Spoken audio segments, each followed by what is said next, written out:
This time I will get it right, I swear. Hello internet. Right, this is about my millionth attempt to try and make a start on this. I'm clanging about and talking and thinking, no, that's not going to work because you won't be able to fucking hear me. So this time I'm just going to start.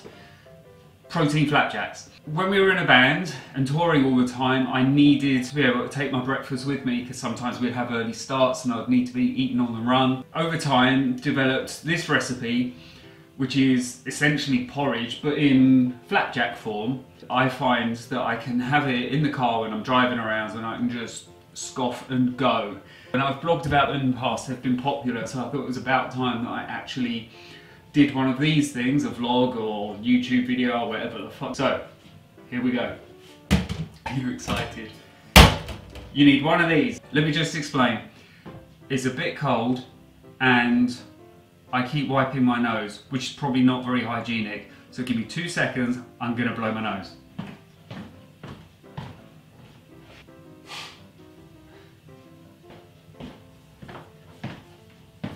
Of course, if you're making them for yourself, it doesn't really matter if you blow your nose and like sticking bogey hands in a saucepan. But if you're making them for other people, then probably try and be a little bit more hygienic. First of all, you need some bananas, if you like bananas.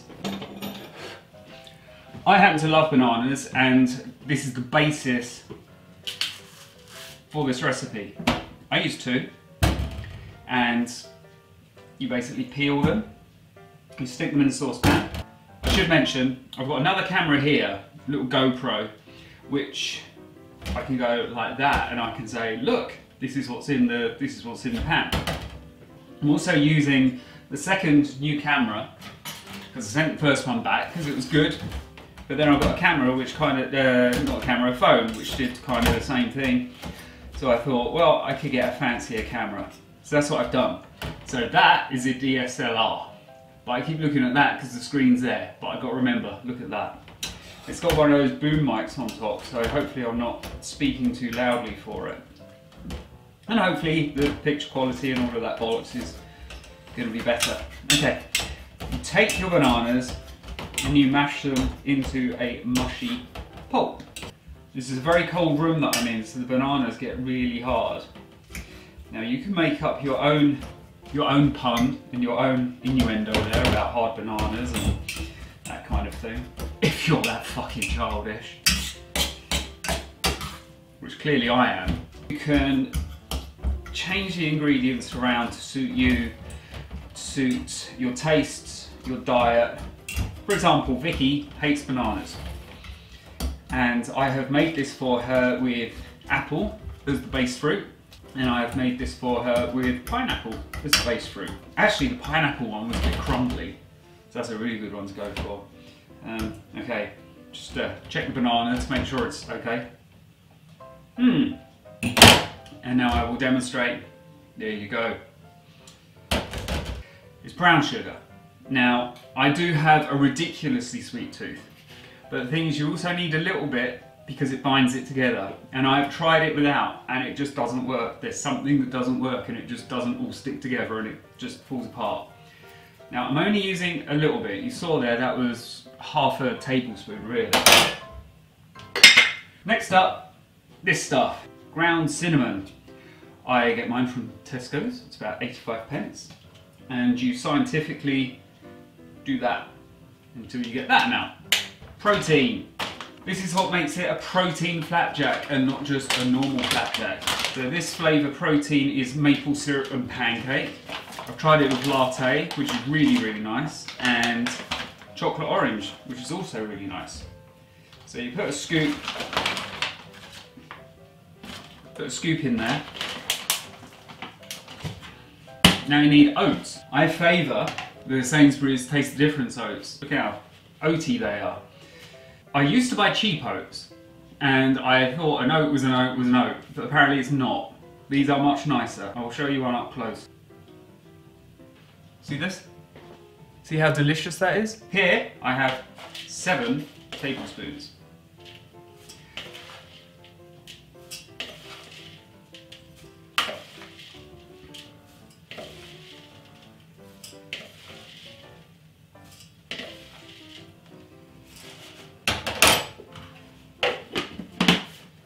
Now at this point, it's quite a good idea just to give it a little stir around, just to mix things up a bit. Now I used to add dried fruits as well. I would add prunes, blueberries, cranberries, anything, and then it takes on more of a fruitcake texture, which is really nice, but I'm trying to sort of cut down on fruit because sugar. And before you say anything, yes, I know I put sugar in, but I already explained you need that to hold the thing together. More protein. What is this? This is Whole Earth Crunchy Peanut Butter. It is one of the more expensive brands, not hideously expensive, but relatively expensive. It's in the cold, so it's quite stiff. Again, make up your own gags. So around about a heaped tablespoon. Now, being the chef, you are entitled to lick the spoon. That is one of the rules. Pepsi break. Mix in the peanut butter. It does mix in quite easily and nicely. And the good thing is, you have like a peanut butter lottery, which is absolutely amazing because every now and then you miss bits and you get a lump and you bite into a bit of innocent flapjack. You are met with the most delicious bit of peanut butter, which is really nice. Now you need this, hot water. This has been boiled, doesn't work with cold water, don't try it. That's where we're at the moment. And now, a little bit of hot water. Best way to do this, put a little bit in. That's probably, what was that? That was about a tablespoon probably. Mix it around. You can see at the moment, the consistency is that you can do that. I'm not going to do it for long because I know exactly what will happen. But theoretically, you can do that and it won't fall out. So try a bit more because we do actually need it to be, not runny. You don't want it runny. You'll see why in a minute. But it needs to be pliable. So if you look, it's moving in the pan. That's nearly there. Nearly there. That's probably going to be it. Just that little bit. So for this amount, because as you can see, I don't do it scientifically. I just shove the shit in the pan because I'm used to doing it. But for this amount, it seemed that 3 tablespoons approximately. Yep, was the magic number. See how nice that looks? Okay. You need one of these. A baking tray. I can't remember where I got this. They're not expensive. I'm sure you can probably pick them up in a pound van or something equally hideous. Baking paper.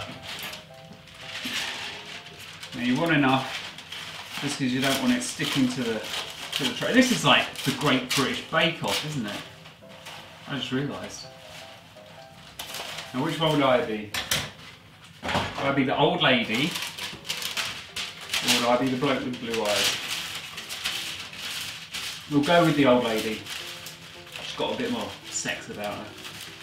Okay. So you shove her in there.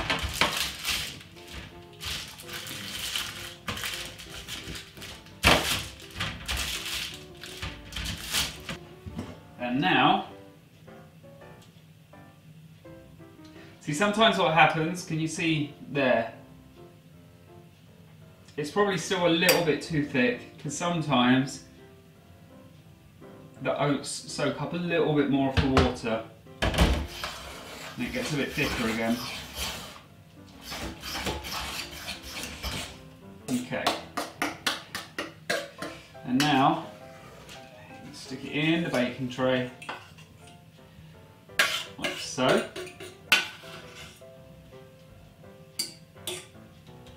Vikki just went past with the horse riding people.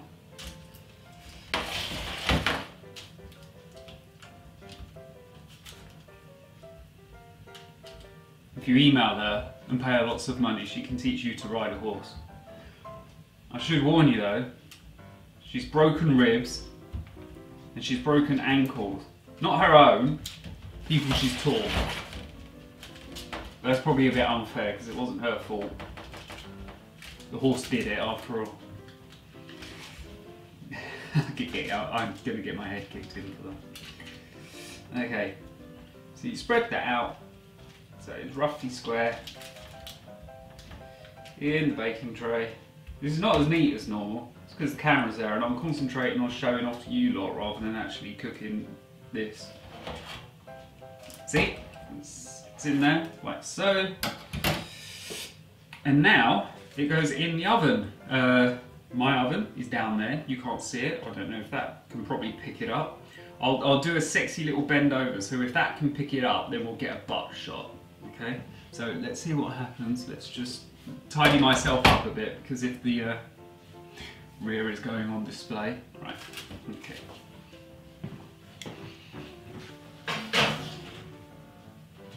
And there you go.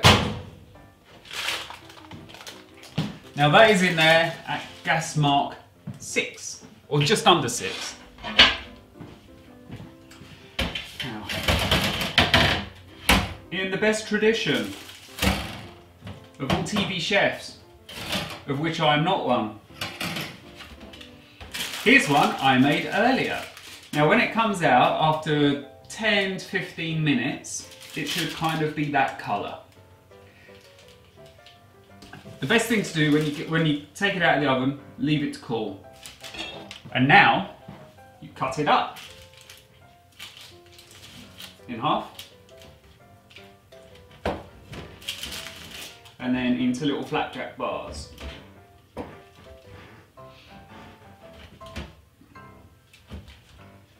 I take these on holiday, so when we go on holiday, I make a load, I freeze them, take them with me.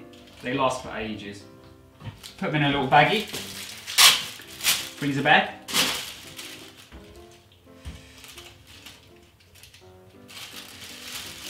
And like I say, you can stick these in the freezer, they're absolutely fine. They taste almost as good.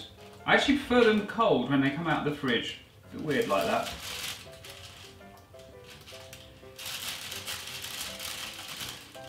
So all in there.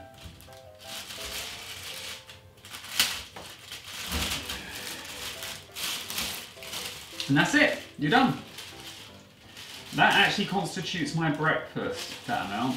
I will take that with me. This is tomorrow's. And what I'm making there is for Monday, and when we go out on Monday, I'll have it in the car, or whilst I'm driving along, I'll be shoveling it in my face. So I'm not wasting time at a table eating, because, you know, got shit to do. So I'll just stick this in the fridge. And it's time to tidy up.